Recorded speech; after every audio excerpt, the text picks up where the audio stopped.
Fisiología del eje hipotálamo-hipofisiario gonadal en el macho.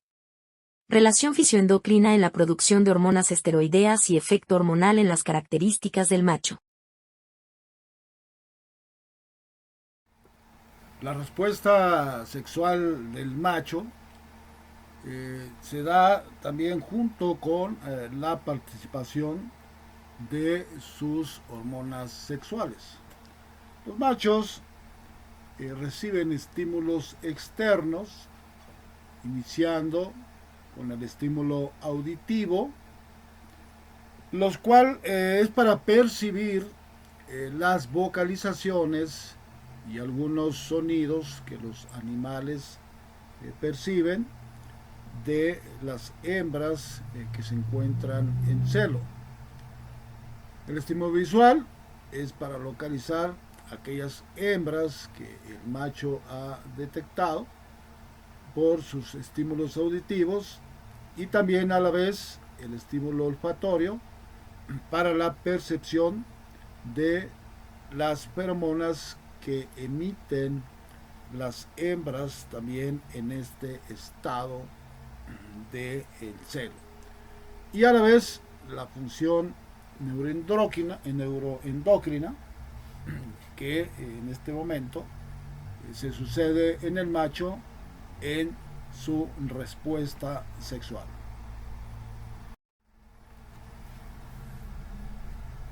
La fisiología neuroendocrina en el macho es similar a la hembra, y decimos similar porque también tiene efecto la luz natural para la activación del eje hipotálamo hipofisiario. Entonces, conociendo este efecto, mencionaremos, y para ustedes es sabido, que la luz entra por el ojo, viaja a través del nervio óptico hacia el quiasma óptico, y del quiasma óptico hacia el cerebelo, y que esta conexión de los neurotransmisores llega hasta la glándula pineal, y en esta glándula pineal se va a formar la hormona melatonina, la cual se va a dirigir hacia el hipotálamo. Haremos una ampliación de esta zona del hipotálamo junto con la hipófisis, donde en el hipotálamo vamos a encontrar las células receptoras de melatonina, las cuales al llegar a estas células receptoras se va a dar un metabolismo para la producción de GnRH. La GnRH tiene su efecto en la adenohipófisis, recordando que la GnRH por vía sanguínea se dirige hacia la zona donde se conecta el sistema porta, para que a través del sistema porta la GnRH baja a sus células receptoras.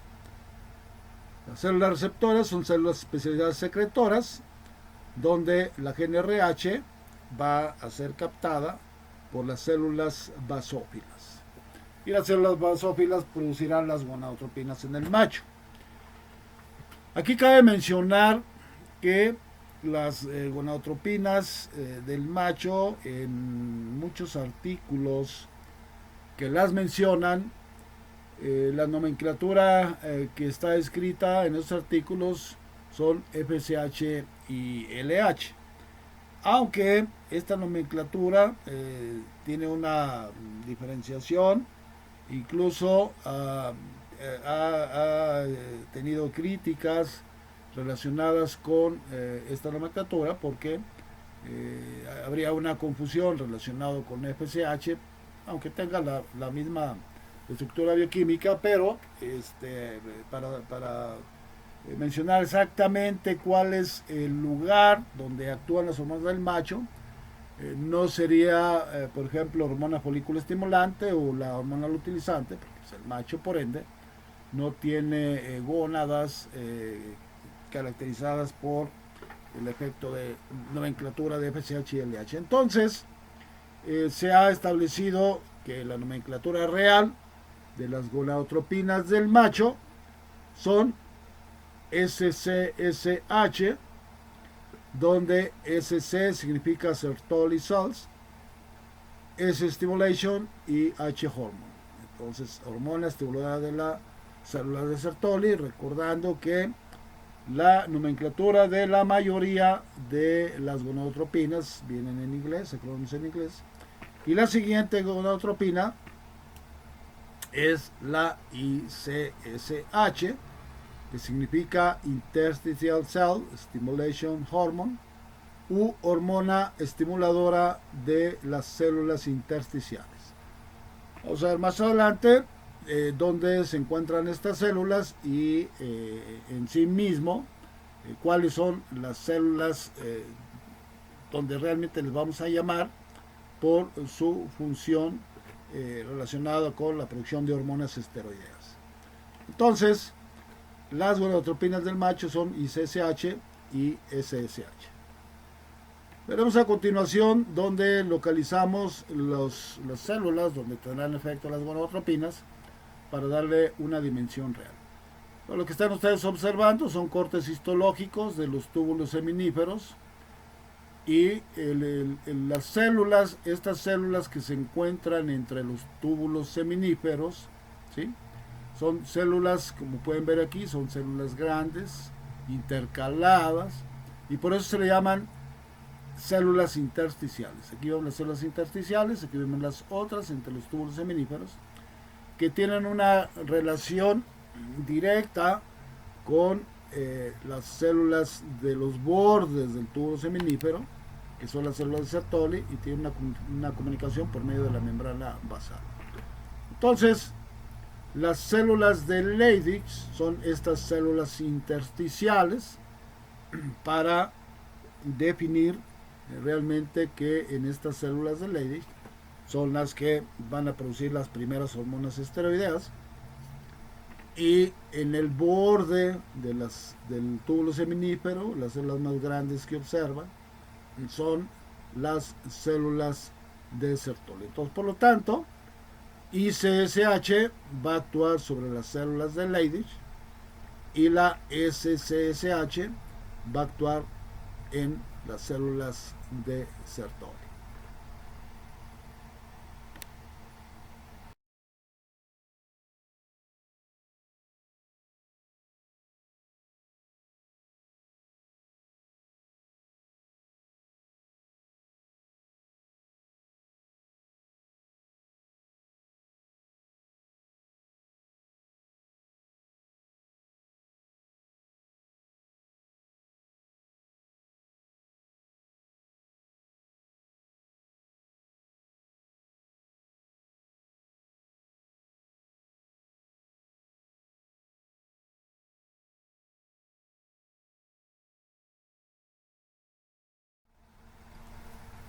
Las primeras células que son estimuladas por las gonadotropinas son las células de Leydig, estimuladas por la ICSH.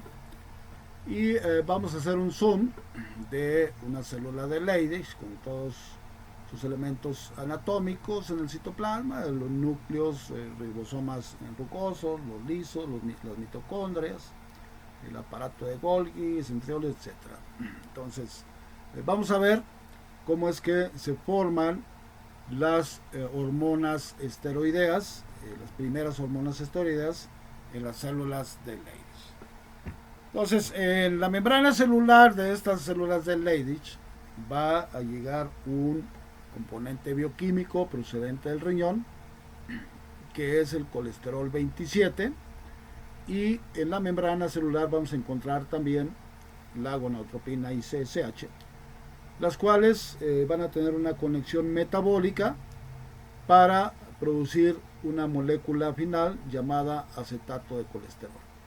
Este acetato de colesterol tiene que ser ingresado al citoplasma de las células de Leydig, y en el citoplasma vamos a encontrar dos componentes que van a permitir el ingreso del acetato de colesterol dentro del citoplasma. Estos componentes son AMPC, adenosín monofosfato cíclico, y PKA, proteína quinasa A, que permiten la permeabilización y la conexión bioquímica con el acetato de colesterol para ingresarlo al citoplasma.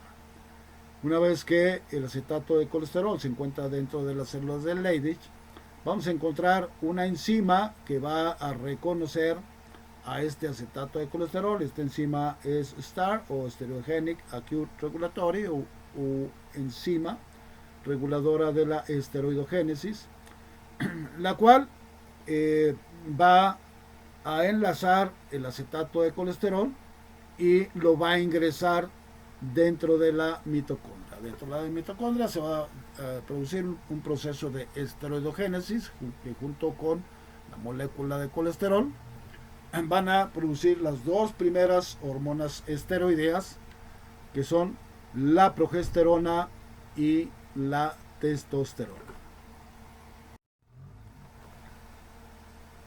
Una vez que es formada la molécula de la testosterona en las células de Leydig, esta hormona tiene que tener una interrelación, una interacción hacia la célula de Sertoli.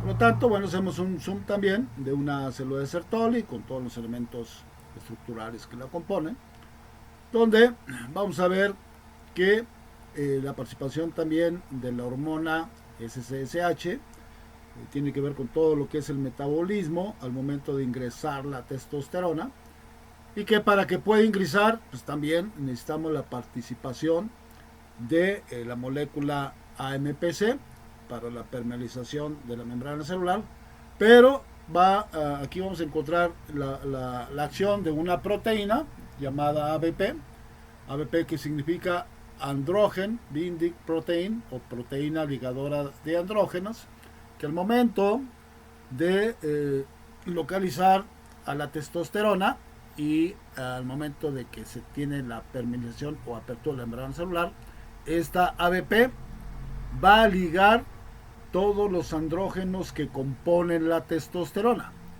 Una vez que liga todos los andrógenos de la testosterona, la ABP ingresa la testosterona hacia la mitocondria.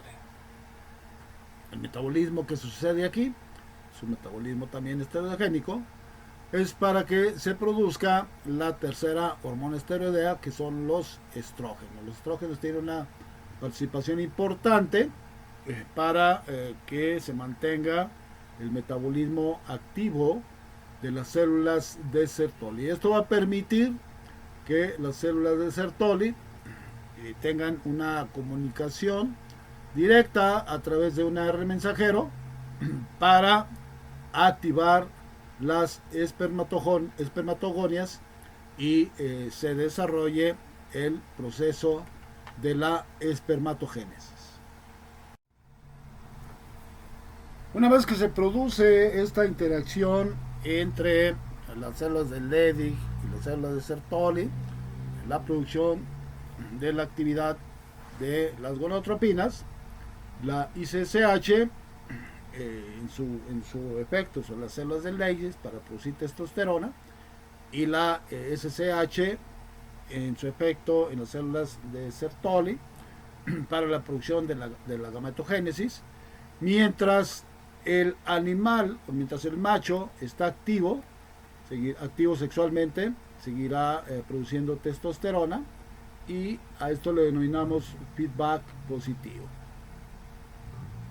Cuando los machos tienen reposo sexual, principalmente aquellos machos que pasan un tiempo con las hembras y luego son retirados de las mismas para que descansen, vamos a tener aquí una disminución en la producción de ICSH, pero sigue actuando SCH para la producción espermática. Y en aquellos machos que tienen reposo sexual fuera de la estación reproductiva, como en es el caso de garañones, del macho cabrío y del carnero, lo que va a suceder es que las células de Sertoli van a producir una hormona llamada inhibina, la cual va a inhibir todo lo que es la producción de SSH y produciéndose el dominado feedback negativo. Pero aún así hay muy bajos niveles de testosterona que mantienen a bajo nivel la producción de gametogénesis. Pero por el manejo reproductivo de los machos, no nos podemos permitir que produzcan baja calidad seminal, sino lo que se hace en estos machos, los que tienen reposo sexual por estacionalidad de las hembras, se les da un tratamiento de fotoperiodo artificial. Esto quiere decir que en los lugares de descanso de estos machos contarán con estimulación de luz artificial para mantener una actividad constante de la activación del eje hipotálamo hipofisiario y mantener unos niveles de calidad en la producción de espermatozoides. Funciones de la testosterona. La testosterona tiene actividad en relación con en el cuerpo del epidídimo para ayudar a la maduración de los espermatozoides. Tiene actividad entre el metabolismo, entre las células de Sertoli y las células del Leydig, como ya vimos, para la producción de testosterona y el proceso de gametogénesis. Tiene actividad en las glándulas accesorias para la producción del plasma seminal. En la conformación corporal del macho, también la testosterona influye en lo que es la apariencia física del macho y también en el desarrollo de sus órganos externos, como son el testículo y el prepucio. Y también la testosterona ayuda a darle ese tono de voz del macho cuando éste responde al llamado de las hembras. Para comprender la función histológica testicular, lugar principal de lo que es la fisiología endocrina en el macho, nos referimos a esta imagen macroscópica, la cual ustedes conocen, para señalar la zona del parénquima testicular, que histológicamente está compuesto por los túbulos seminíferos, donde en estos mismos vamos a conocer que en estas células de los túbulos seminíferos tenemos esta fisiología y endocrinología. Bien, esta es una representación esquemática de la parte histológica de la conformación del testículo. En esta parte vemos la conformación del parénquima testicular, donde todas estas zonas, estas líneas, nos representan los túbulos seminíferos separados entre sí, donde en conexiones con otros conductos se conectan con el epidídimo, zonas por donde van a moverse.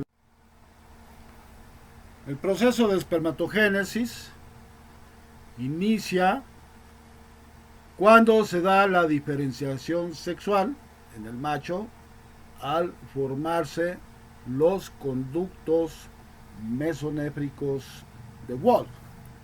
Por lo tanto, en la región donde se van a formar los testículos, aquí van a llegar unas células germinales primordiales que se van a transformar en espermatogonios en los túbulos seminíferos para posteriormente, cuando se esté desarrollando el embrión, estas espermatogonias van a localizarse en la membrana basal de los túbulos seminíferos para dar origen a la primera familia de espermatogonias tipo A, y cada espermatogonia tipo A va a producir dos espermatogonias que serían las espermatogonias tipo B, y estas espermatogonias tipo B van a ser 2N también, una carga cromosómica 2N, van a producir dos familias de ovogonias más, 2N, y esta familia B de espermatogonias va a producir los espermatocitos primarios, 2N, hasta la etapa fetal. Una vez que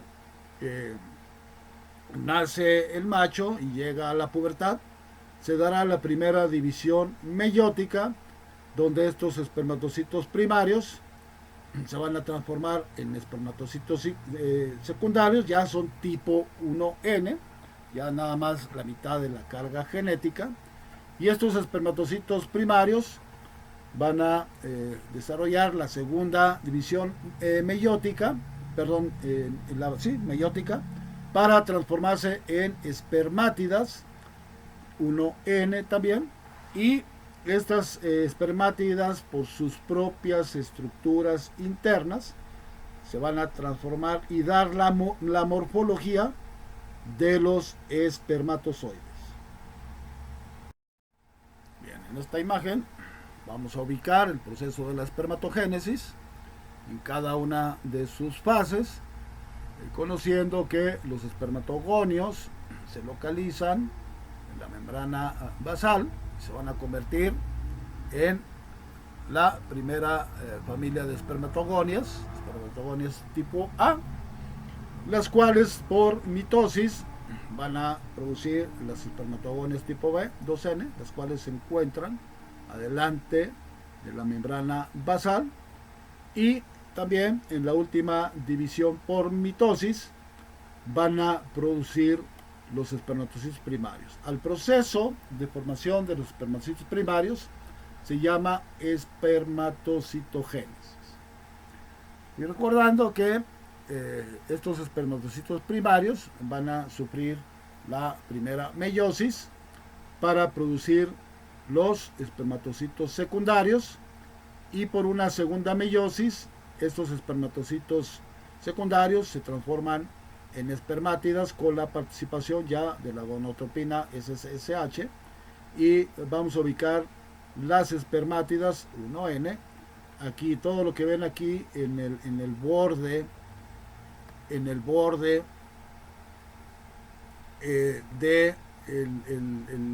lumen, todas las células que se encuentran relacionadas en el borde del lumen son las espermátidas, las cuales se van a transformar en espermatozoides.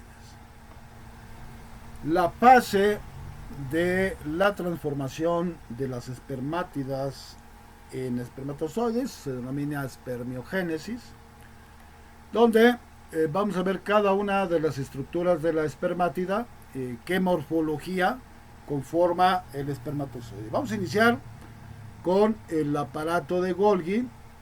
Vamos a seguir la secuencia de transformación del aparato de Golgi, el cual se va a dirigir hacia lo que es el borde del núcleo. Este es el núcleo de la espermátida, donde el aparato de Golgi, vean, va a abarcar poco a poco todo alrededor del núcleo. Aquí ven este color café, aquí ya abarcó todo alrededor del núcleo, y nos va a formar la estructura denominada acrosoma interno. Ahora vamos a seguir la transformación de la mitocondria. Las mitocondrias se va a agrupar las mitocondrias en la base, aquí la tenemos, se va a dirigir hacia la base hacia la base de lo que es la mitocondria. Aquí la vemos otra vez la mitocondria. Y nos va a formar todo lo que es el cuello del espermatozoide. Esta es una transformación inicial, y cuando madura vamos a ver que se va a transformar en la cola de espermatozoide. Ahora seguimos con los centriolos. También vean cómo se van a ir a agrupar hacia la base, aquí los tenemos, hacia la base de la espermátida, y estos centriolos van a formar el flagelo del espermatozoide y se va a fusionar con las mitocondrias para posteriormente, cuando madure el espermatozoide, forman únicamente la cola del espermatozoide. Y ahora veamos qué pasa con la membrana celular de la espermátida, donde se empieza a alargar la espermátida hasta cubrir totalmente lo que es el cuello y el flagelo. Pero también en algunas células espermáticas podemos ver que se forma una gota citoplasmática, que pues por sí misma a veces impediría el movimiento del espermatozoide ya en las muestras de semen. Entonces, pues en una muestra de semen tenemos que ver espermatozoides libres moviéndose y estructural y morfológicamente normal. Entonces, de esta manera vemos cómo es que se transforma la espermátida en un espermatozoide. Aquí podemos observar cómo ya morfológicamente se han formado los espermatozoides, pero estos espermatozoides aún permanecen en una especie de envoltura, una cápsida, y se van liberando poco a poco hasta ingresar al lumen del túbulo seminífero. A este proceso de liberación de los espermatozoides al lumen del túbulo seminífero se le llama espermiación.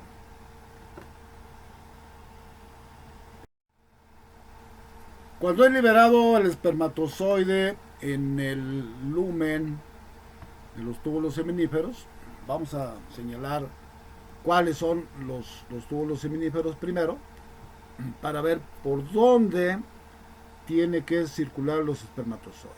Pues un túbulo seminífero, aquí lo señalamos, ¿sí? Es de forma espiral, y entre túbulo y túbulo están separados por un tejido conectivo llamado septum, y recordemos que también hay tejido muscular, ¿sí?, que ayuda a la contractibilidad de los túbulos seminíferos para que se vayan moviendo los espermatozoides. Entonces, noten aquí cómo es espiral, lo que es esta parte del túbulo seminífero, y luego después aquí converge como túbulo recto,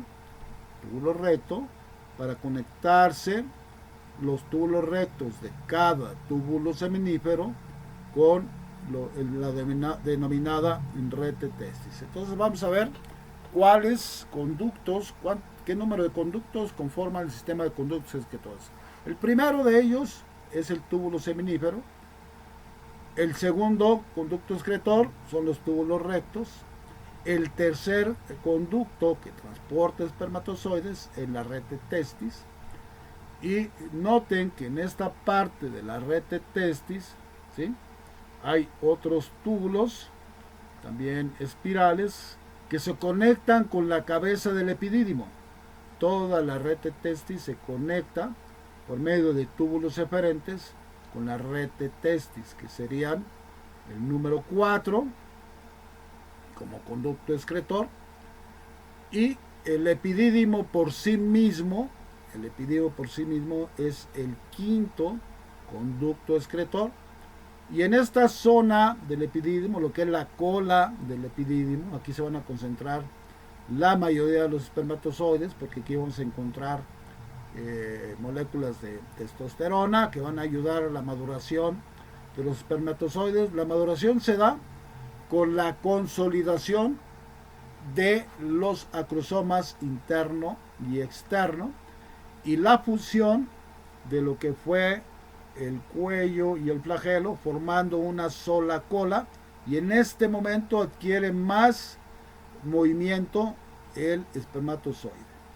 De esta manera maduran aquí los espermatozoides, y una vez que maduran continúan su camino por la cola del epidídimo, y la cola del epidídimo se transforma en el sexto conducto excretor, que son los conductos deferentes. Entonces, este sistema de conductos excretores son los que van a permitir que los espermatozoides viajen por todo el sistema de conductos hasta el último conducto, que son los conductos deferentes, y donde los espermatozoides viajan a través del conducto deferente para conectarse. Pues en esta imagen podemos ver vesícula seminal, como ha salido ya de la cola del epidídimo y viaja a través del conducto deferente para ingresar a las vesículas seminales por medio de los culículos seminales, y estas vesículas seminales se conectan con la uretra para proporcionarle lo que es el plasma seminal.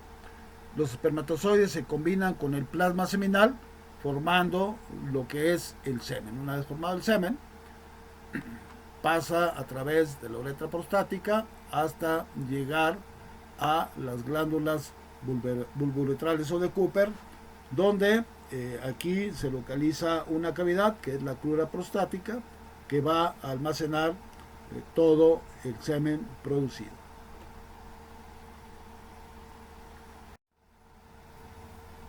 La duración de la espermatogénesis en las diferentes especies, en el caso del toro, tiene un promedio de 60 días, en el berraco de 35 días, en el garañón de 60 días, en el carnero de 45 días, en el macho cabrío de 65 días, en el gato de 62 días y en el perro de 45 días.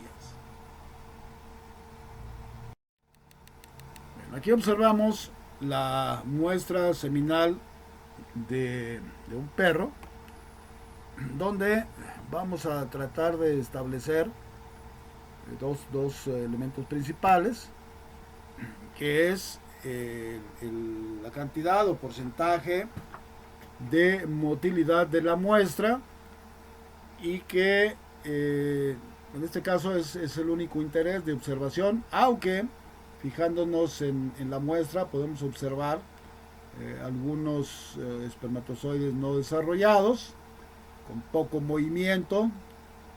También podemos observar así a simple vista algunas anomalías morfológicas, pero lo que tenemos que determinar primariamente es el porcentaje de motilidad que observamos en la muestra, y podemos darle una calificación del 80%, pero aún así esto no quiere decir que pueda ser una muestra viable hasta no analizar el porcentaje. Haciendo una pausa de anomalías espermáticas, que es la muestra del semen, y ahora podemos observar espermatozoides normales con cabeza y su cola completa, y pues también podemos observar aquí las anormalidades: colas dobladas, gotas citoplasmáticas, doble cola, en fin, aquí tenemos otra gota citoplasmática.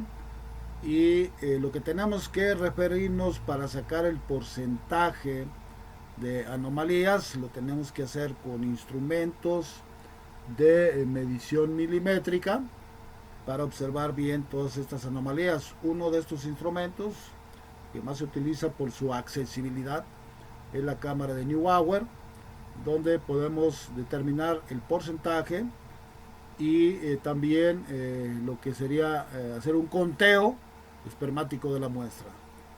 Entonces se aceptaría hasta casi máximo el 30% de anomalías, y más del 30% pues son muestras que no se pueden utilizar ni En la evaluación seminal podemos encontrar alteraciones en cuanto a la presencia y cantidad de espermatozoides en la muestra. En la imagen actual observamos una de estas alteraciones llamada azospermia, que es una afección por la que no hay espermatozoides en el semen del eyaculado o porque hay una obstrucción que impide que los espermatozoides pasen al plasma seminal. Las causas de la azospermia pueden ser problemas hormonales y ciertas afecciones genéticas que llegan a producir infertilidad. Una de las anomalías también que podemos observar en la muestra seminal son las anomalías espermáticas, donde encontramos que la teratosospermia es una alteración de los espermatozoides que corresponde a un alto porcentaje con morfologías anormales. Dentro de estas anormalidades encontramos las primarias, en cuanto a que la forma de la cabeza puede ser piriforme, lanceolada, angosta o estrecha. El acrosoma lo podemos observar desprendido, rugoso o pequeño. El tamaño de la cabeza puede ser microcefalia o macrocefalia, cabeza desprendida, doble cabeza o cuello paraxial. En la siguiente imagen observamos un espermatozoide normal con la cola alargada en movimiento y el otro se aprecia con la cola doblada y una gota proximal. Y en la siguiente imagen también observamos un espermatozoide normal con la cola completamente alargada y el otro espermatozoide presenta la cola doblada a partir de la punta de la cola. En la siguiente imagen observamos un espermatozoide normal que presenta una cabeza normal con su acrosoma externo normal, cola alargada. Y en la otra observamos un espermatozoide con parte del acrosoma externo desprendido. Otra de las anormalidades es la astenosospermia, que es una alteración de la calidad del esperma que se traduce en la reducción de la cantidad de espermatozoides móviles. En esta muestra vemos una cantidad de espermatozoides normal que representa una movilidad normal arriba del 32% con motilidad progresiva. Y en esta imagen vemos una reducción de la cantidad de espermatozoides que se representa como una astenosospermia, donde se cuenta menos del 32% de espermatozoides con motilidad no progresiva. Otra anormalidad es la oligosospermia, también llamada criptosospermia, que es una disminución en la concentración de espermatozoides en el eyaculado. En la primera imagen vemos una concentración normal, mayor a 15 millones por mililitro. En la segunda ya vemos una oligospermia con una cantidad menor a 15 millones por mililitro. Y en la siguiente imagen vemos una criptosospermia con menos de 100,000 espermatozoides por mililitro. Otra entidad que afecta la calidad seminal es la leucospermia, que se representa por una presencia de una cantidad elevada de leucocitos en la muestra seminal. Se reporta, por ejemplo, que la leucosis bovina enzótica, como enfermedad infecciosa en toros, fue encontrada en muestras seminales. Básicamente, la leucosis bovina afecta a los linfocitos B, básicamente la sangre, pero se encontraron estos leucocitos en las muestras seminales del toro. Otra entidad poco frecuente, pero suele llegar a presentarse, es la hematospermia, que es sangre en el semen. Se ha reportado que en animales jóvenes, por ejemplo en toros, el rápido desarrollo de las vesículas seminales al llegar a la pubertad predispone a la presentación de infecciones de origen hematógeno, ya en toros adultos también, cuando tienen efectos sobre enfermedades virales o bacterianas a nivel de glándulas accesorias, pueden presentar este problema. ¿Cómo es que se da la respuesta de la erección en los machos? Donde se involucran todos los estímulos externos para que el animal reaccione, por estímulos psicológicos, y la participación del sistema nervioso central para que origine un aumento de irrigación sanguíneo en el cuerpo del pene y se tenga el estímulo sexual hacia la hembra para realizar la cópula y la eyaculación, participación también en este caso de la testosterona, y el sistema nervioso central está conectado con el aparato reproductor por medio de neurotransmisores que van a ayudar a aumentar el flujo sanguíneo para que se den las fases de la erección en los machos. Las ramificaciones nerviosas hacia el aparato reproductor provienen de plexos nerviosos que vienen de la zona lumbar, de las últimas vértebras lumbares y las primeras sacras, formando plexos nerviosos que recorren todo el aparato reproductor, principalmente todo el cuerpo del pene, para que se dé la comunicación entre las ramificaciones nerviosas del miembro del pene con la médula espinal conectada con el sistema nervioso central por medio de neurotransmisores. Al momento que se da ya la respuesta del estímulo sexual del macho y la participación del sistema nervioso central en el aparato reproductor, lo que va a suceder es que va a aumentar el aporte del flujo sanguíneo en el tejido muscular en los machos, y de esta manera se van a dar las fases de la erección. Entonces, cuando empieza a llegar la sangre, lo que vamos a observar en el pene en sí mismo es un aumento de volumen saliendo del prepucio.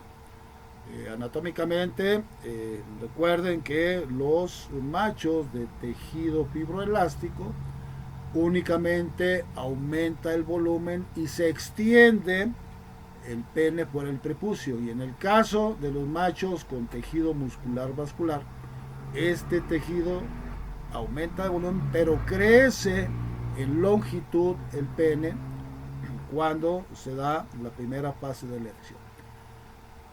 La erección por sí misma es cuando ya llega la cantidad de sangre necesaria para mantener la erección, y la erección rígida se da cuando hay participación de las venas pudendas para evitar el reflujo de la sangre de las arterias y mantener así la tercera fase de la erección. Entonces, aquí vamos a observar rígida cómo ingresa de mayor a menor el flujo sanguíneo para producir lo que es la erección rígida, y para que se sostenga esta erección rígida tenemos la participación de las venas pudendas, las cuales van a ejercer una presión sobre las arterias pudendas para evitar el regreso de la sangre y se mantenga la erección rígida.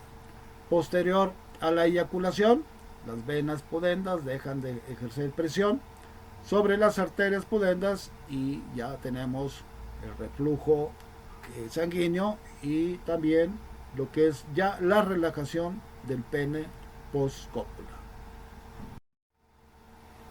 El proceso de la eyaculación se va a dar en el momento de que se da la cópula y también la neuroestimulación con el sistema nervioso. También vamos a encontrar fibras nerviosas conectadas con el sistema parasimpático cuando el pene es estimulado por medio de estos nervios, y los cuales van a mandar la señal hacia el sistema parasimpático para que se produzca la eyaculación. Por lo tanto, el sistema nervioso parasimpático va a actuar directamente en las glándulas vulvares o de Cooper. ¿Por qué? Porque aquí, recuerden, en la crura se encuentra almacenado el semen. Lo que hace este efecto del sistema nervioso parasimpático es que hace que se contraigan ambas estructuras que conforman las glándulas vulvouretrales o de Cooper, presionando la zona de la crura y haciendo que el semen almacenado viaje a través de la uretra. Entonces, para todo el proceso de eyaculación se va a dar en dos fases. Primero, el proceso físico, ¿sí?, está dado por la emisión, determinada por la salida del semen de la crura y después la expulsión a través de la uretra.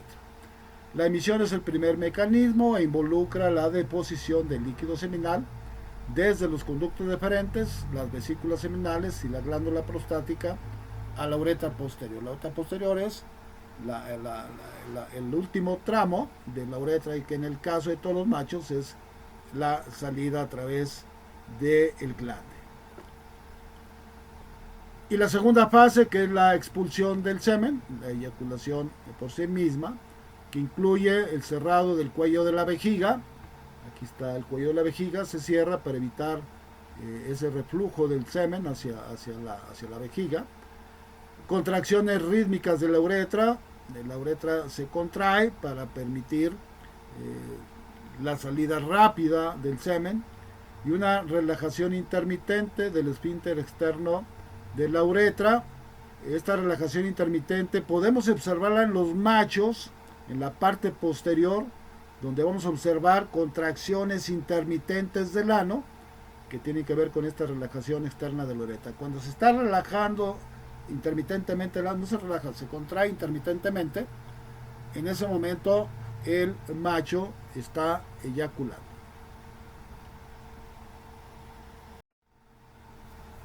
La participación de las glándulas accesorias en lo que es la producción del plasma seminal y también ya la conformación del semen. Tenemos que las vesículas seminales participan en el 60%, aportando fructuosa, PG2-alfa, donde quieren, por este efecto de la PG2-alfa, más motilidad los espermatozoides. La próstata participa con el 30% del eyaculado, proporciona un líquido ácido, pero en el caso del berraco y algo en el garañón, este líquido ácido es un líquido viscoso, más viscoso en el berraco, la denominada tapioca o esa gelatina que observamos poco al inicio y más al final del eyaculado. Proporciona minerales y también le da más motilidad a los espermatozoides.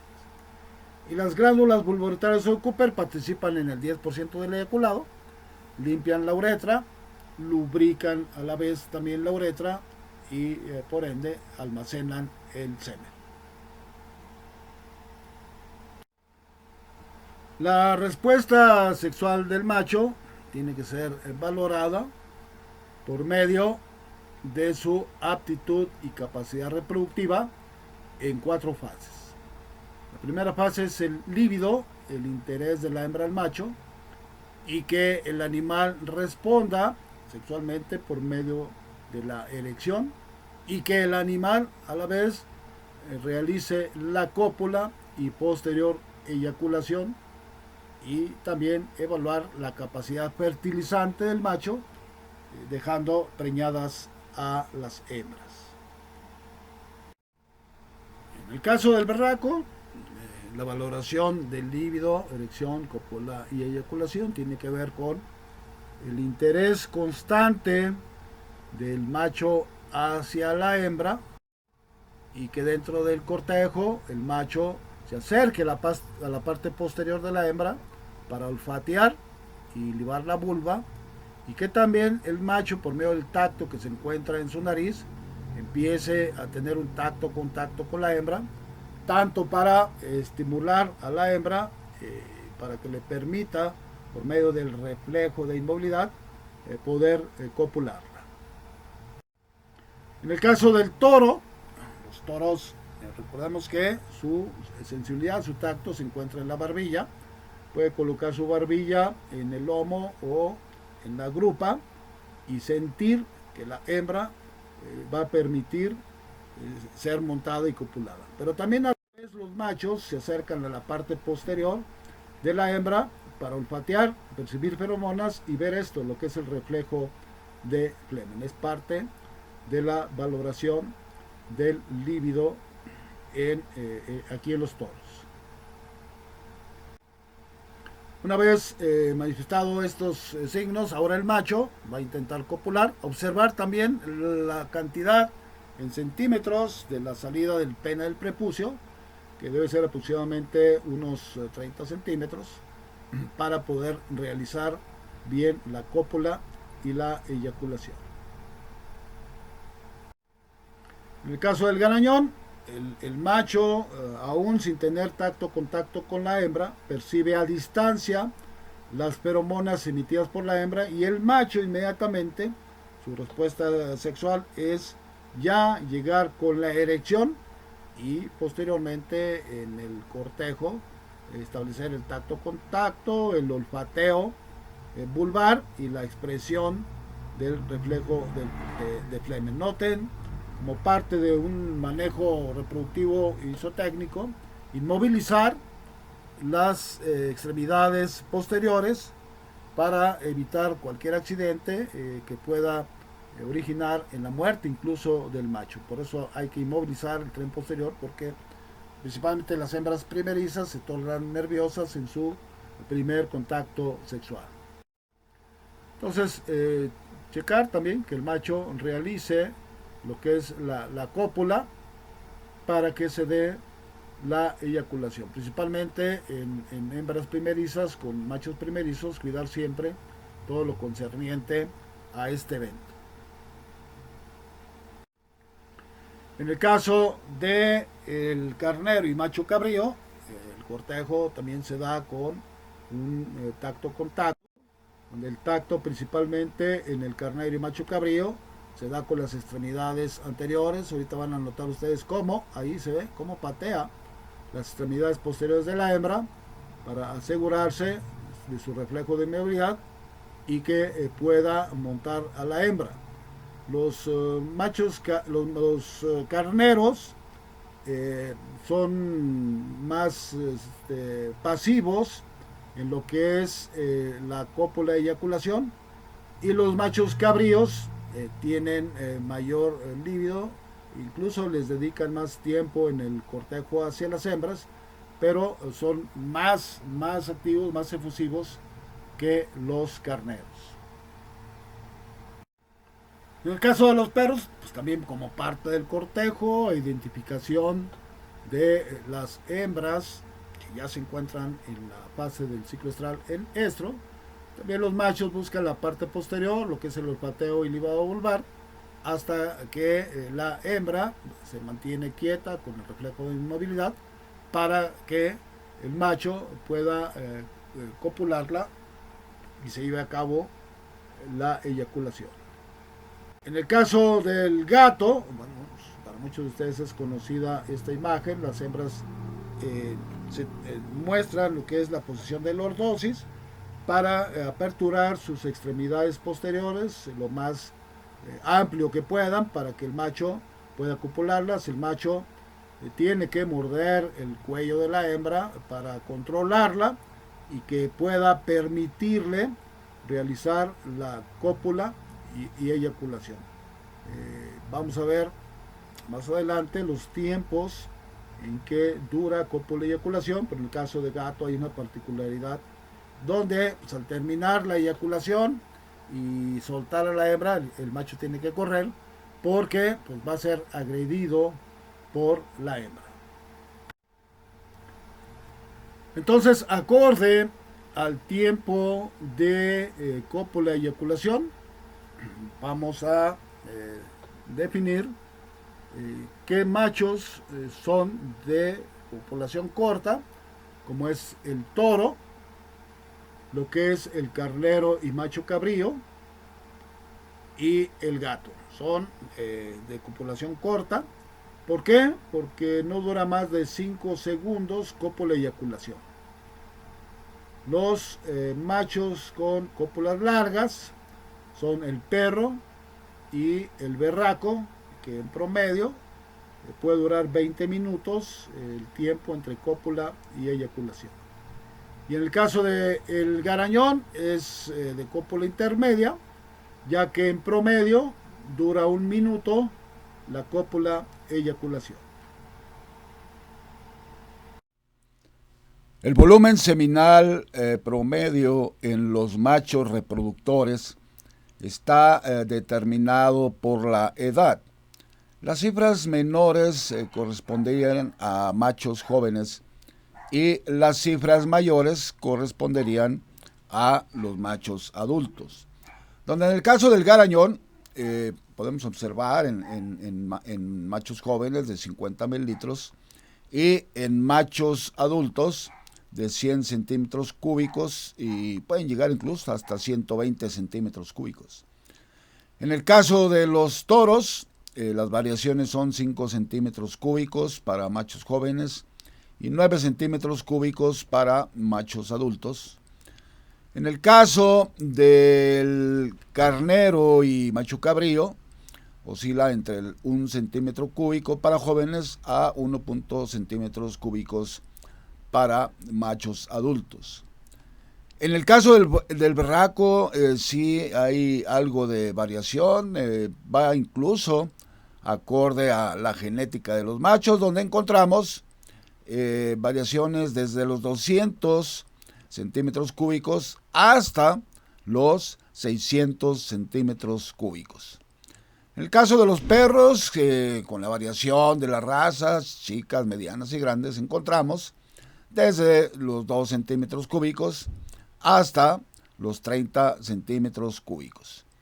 Y en el caso de los gatos, también por las variaciones genéticas de las razas, encontramos desde 0.75 centímetros cúbicos hasta 5 centímetros cúbicos.